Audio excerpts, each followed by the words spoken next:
At this point, I've got a big black X on my back because they know that she wants to do something and we don't like it. We just want her to shut up. Excuse my language. Sorry, there's children here. They want me to be quiet. So somehow, I still managed to maintain a parliamentary assistant position. It's like a junior minister position, which is great. And I'm in the ministry of the Solicitor General. COVID hits. We're in 2022. Get the DeLorean, Back to the Future. We're in 2022. 22. So, COVID hits. Lockdown number 1. Okay, most people are like, we don't really know what it is. 2 weeks to flatten the curve. Okay, most people could do the 2 weeks, right? 2 weeks became what, 8 weeks?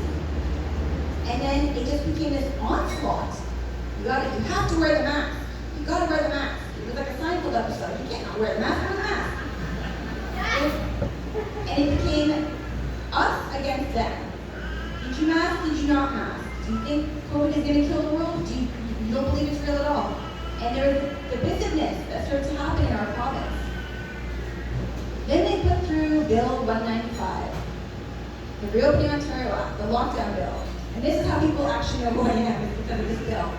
So I see the bill, and I'm going, I should have seen this bill before as a parliamentary assistant. Read the bill, because you guys pay me to read these things, so I read these things. So I got home, I read the bill, and I said to Jim, who's a lawyer, I said, honey, I don't know about this. This is a bad bill. I need you to use your lawyer eyes and just make sure that I'm not going crazy. And he read it, and he said, oh my gosh, this is a bad bill. And what the bill did, as you may already know, and forgive me for repeating it said, we don't have to have a state of emergency, but we're going to maintain our emergency powers. So I tried to talk to the Premier, I tried to talk to the Solicitor General. They all thought it was great. The Premier wouldn't talk to me. Solicitor General thought it was great. My colleagues are saying, well, why? Don't ruffle any feathers, Belinda. You're going to get kicked out. You're going to lose your parliamentary assistant position. And I said, no government, regardless of party, should have this kind of power. If you have taken away your state of emergency, there is no emergency. You do not need emergency powers. Your MPPs, all 124 of them, we get paid to debate, to vote. That's 2 parts of our job, and we do constituency work. That bill took away that part of my job.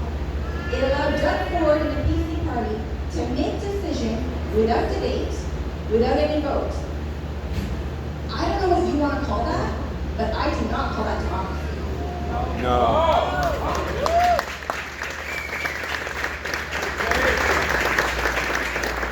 So the day came to vote against Bill 195. And I hid in a colleague's office because I was nervous. And the bell started to ring, and at this time we had changed proceedings. We weren't voting in our seats, we were going into the lobby.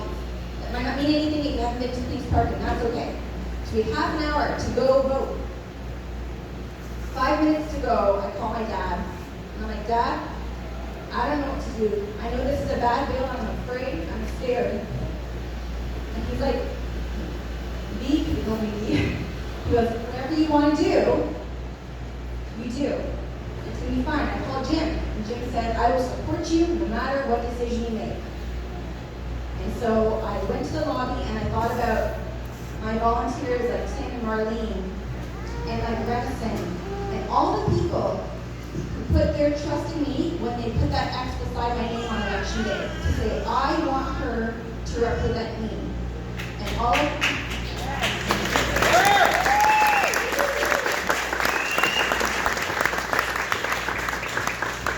disappoint those people because I know from experience how many times I've been failed by politicians. It is numerous to the point where people have just given up. And I didn't want to be that person. And I needed to be able to look at these people in the eyes, but I needed to be able to look at myself in the mirror too. So I went in, I voted against the bill, and I hightailed it out of Queen's Park. And I got in the car, I listened to 680 News, because that's what I can only get when I'm in Toronto. And my phone rings, and it's Jim.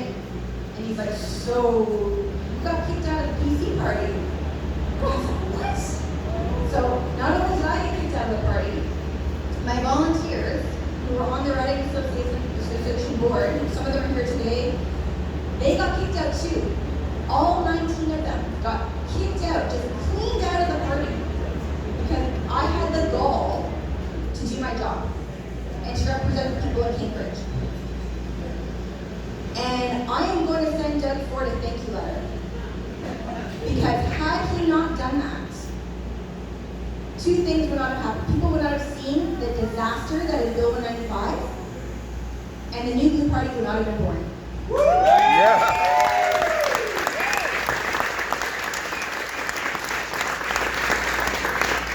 And it's because of everyone in this room and others who are here that encouraged us and said, you cannot stop. We don't have an alternative anymore. They're all the same. We need a conservative option in the province of Ontario because Ontario is, whether you like it or not, we are the economic engine of this country. If things go down in Ontario, the rest of the country is going to follow. We need to keep this province strong. We need strong leaders. We need strong representatives. And so, we registered the name. You guys gave us the signatures in record time. And you were an official party as of January 2021.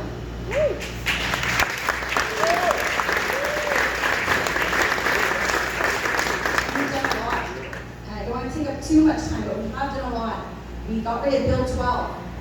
I was the only one to vote against Bill 67, the critical race theory bill. Yeah.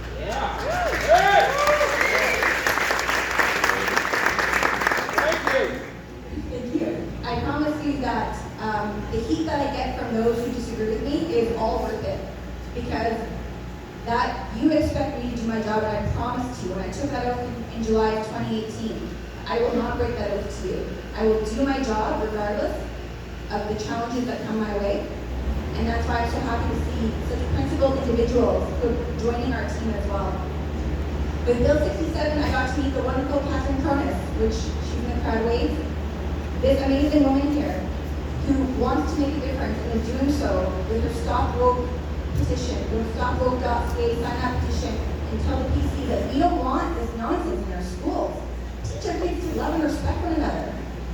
Love and respect each and every individual regardless of their immutable characteristics.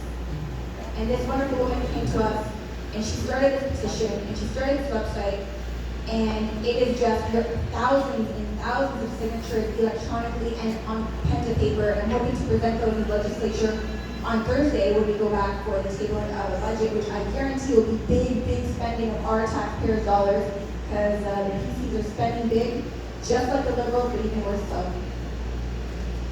So, good news. Election's coming up. We finally have a choice that's not on the left side of the political spectrum. We have 122 out of 124 candidates.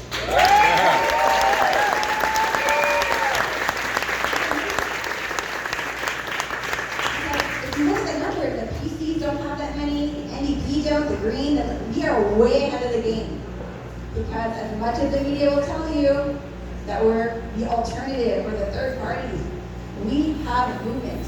The New Blue Party is coming for them. It's New Blue in 22. We got a May 5th huge campaign launch in Cambridge at the Cambridge Hotel. Candidates from all over the province are coming. I'm hoping we fill that room as much as we filled this one. And I'm hoping for more support. We need volunteers, as Maggie said, donations, your support at the ballot box. Most importantly, tell your friends. We're not getting any help from the MSM. Tell your friends, word of mouth is so powerful, and show them that the grassroots matters. We're going to change Ontario on June 2nd, and thank you for your support.